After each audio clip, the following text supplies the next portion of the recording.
Good morning, everybody. This is Loretta from Legally Quirky, and I wanted to come on today basically to do an update and to see if I can get a reaction and find out from my audience what type of videos you would like on this channel.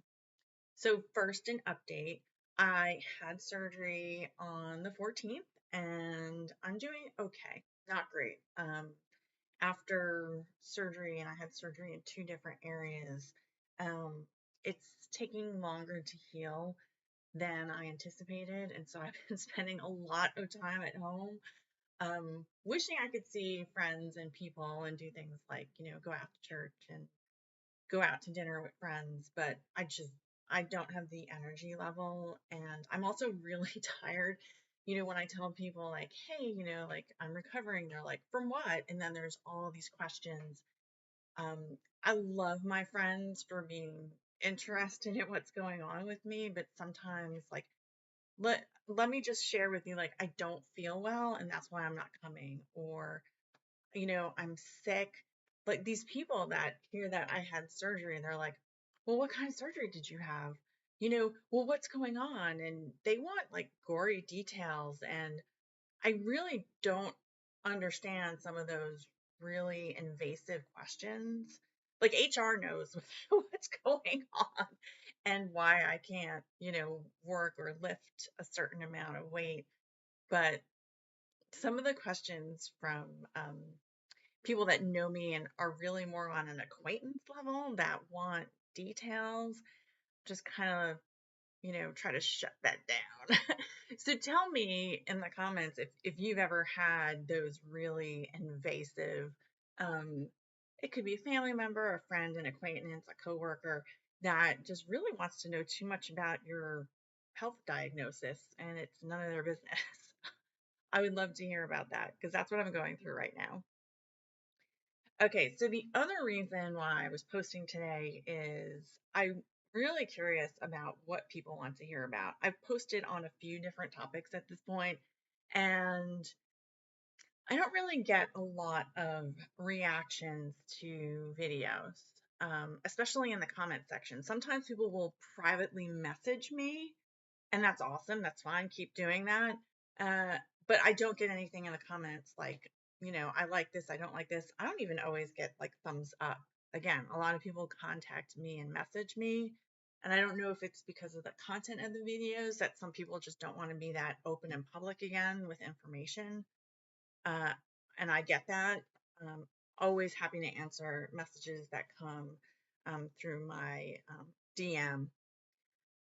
So, in the past, I've done videos about my relationship with my parents and how I got out of my toxic marriage.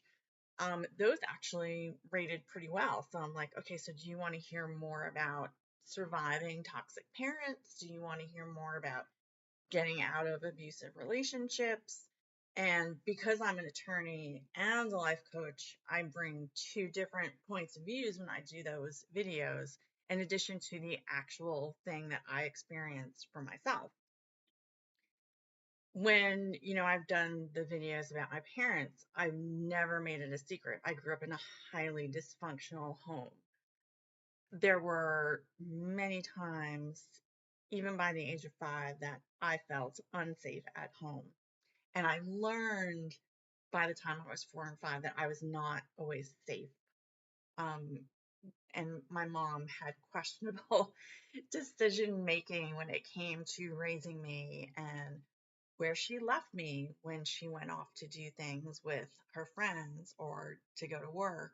Um, it's summertime now, and I have very distinct memories over and over again of being left in a hot car. Window might be rolled down a little bit, very strict instructions to stay in the car and not come out. One day it was so hot, leather seats, sweating, feeling really sick. I got out of the car, went in to find my mom talking to someone about, a business sales transaction she was trying to do. And she got furious because when this guy saw me, he just kind of looked at my mom like, who the hell is this? Who's this little kid saying, hey, I'm hot. I don't feel well. When are we going to go? And my mother gave me strict instructions after like that. I don't care if you combust and you're on fire, stay in that car with the seatbelt strapped and don't open the door. So there were a lot of situations where I started to question the advice and instructions that my mother gave me. And because of that, I didn't always listen to her. I think I'm a better person for what I went through. I definitely learned how to think and survive and fend for myself. But it's sad when, there came a point where I went to school and people would look at me and be like, why is your hair so messy and full of knots? Why do you have snot running down your nose and you don't have tissues? Why are your clothes not clean? I think one of the reasons why my mom loved me going to Catholic school was that we wore a uniform every day. That uniform, if it got washed once a week, I was lucky. The thing that did get washed were the white shirts that went under the jumper of the uniform. But I can't even imagine, being a teacher and having a student like me in your class, and you just look at that student and you're like, something's not right at home. Something is definitely not right at home. And then parent teacher conferences were interesting also, because I always got good reviews, except for fifth grade. And fifth, sixth grade was when I really started to go off at the deep end. I'm like, I'm just doing whatever the heck I want. I'm not listening to my mom at all. And it was great. It was great to have freedom. There were times when I would get out of school and, I knew I had a couple of hours before my mother would even question where I was and what I was doing. And I would just take that opportunity to walk through the streets of Brooklyn. I lived in Bay Ridge, Fort Hamilton, and I loved it. I loved riding my bike back then. It was so much fun. But anyway, so some of you have been interested in sort of, how I did basically raise myself and figure out things. The vocabulary is different nowadays. Nowadays, if someone looked at my family and the family dynamics, they would realize that my mother was a narcissist who had issues with addiction. And my father was basically a codependent. Yeah, so sorry about that. The video the other day got interrupted by a fairly important legal phone call, and so I had to take that call. I apologize. We're just going to splice those videos together and make one big video. We were talking about, though, I'm trying to figure out what the audience might want to watch on this channel. When I came up with the name Legally Quirky, it was because I was working as an attorney, but I was definitely a very different attorney than your typical attorney. I was probably one of the few attorneys that would not run up the bill and would give people options and be upfront and honest with them about things like cost and is it really worth it? And when you're a lawyer, you're part like counselor, therapist, and I did a lot of family law. I was kind of surprised that people were not interested in the family law materials that I put out. Uh, I thought for sure that's something that people look for help and advice on all the time, and yet I have those materials at the Legally Quirky website, and I I see myself and the downloads they never took off. Um, So, I mean, there's a possibility of talking about, childhood trauma, how to survive trauma, how to parent yourself, um, talking about family law, talking about divorce in general, talking about, my divorce and surviving the toxic relationship that I was in, and just kind of how a narcissist will love bomb you, and then once they have you on the hook, wear you down and take your self-esteem and basically live off of you like an emotional vampire. I thought about maybe making this channel be more, like lifestyle strategies. I'm also really interested in minimalism. You can't really tell from this room because it's the office, but we could definitely do, a tour of where I live and, how there is a lot of white space. There's a lot of areas that there's nothing on the counter or the surface. And that's part of, wanting to just live a simple, minimalistic life and to have less stress a lot of the changes that I've made and worked towards my whole life are just about having a more peaceful, happy, stress-free life. Because when you're an attorney, everything else is stressful. And so when I came home, I wanted to be as stress-free as possible. Other things, that, we could talk about, really easy things like, travel. I've traveled all over the world. Haven't made it to different parts of Asia yet or South America, but I've traveled, all over Europe, all over, the continent that I live on. Um, would be happy to talk about, if you only have 4 days in New York City, where do you go and how do you do it? And how do you do it inexpensively so that you don't spend a lot of money on food and tourist traps? But really, this channel can be whatever. My intention for Legally Quirky was to really to be educational and to give tips and to try to make people's lives a little bit easier. Um, you know, prevent people from making the mistakes that I made. I meet a lot of women in their 20s, 30s, 40s, even 50s. They're in the same age range as me, and they feel like they've wasted so much time on the wrong relationships, so much time, taking care of other people and not themselves. And one of the things that I coach people through is figuring out, what do you want? What would make your life happy and meaningful to you?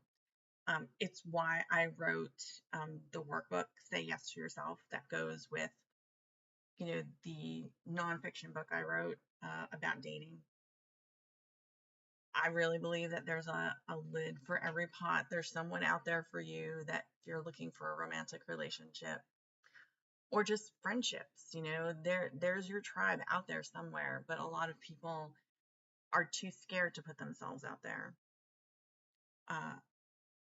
You're nothing ventured, nothing gained. You need to put yourself out there. If you want to meet people that truly understand you, you're going to have to understand yourself and be authentic and honest and just lay it out there. If someone doesn't like you, they are not your tribe. Keep looking and you will find people that belong to your point of view, your thinking, your belief system, your values. And life is so much more joyous and meaningful when you have someone or a support group that you can share life with.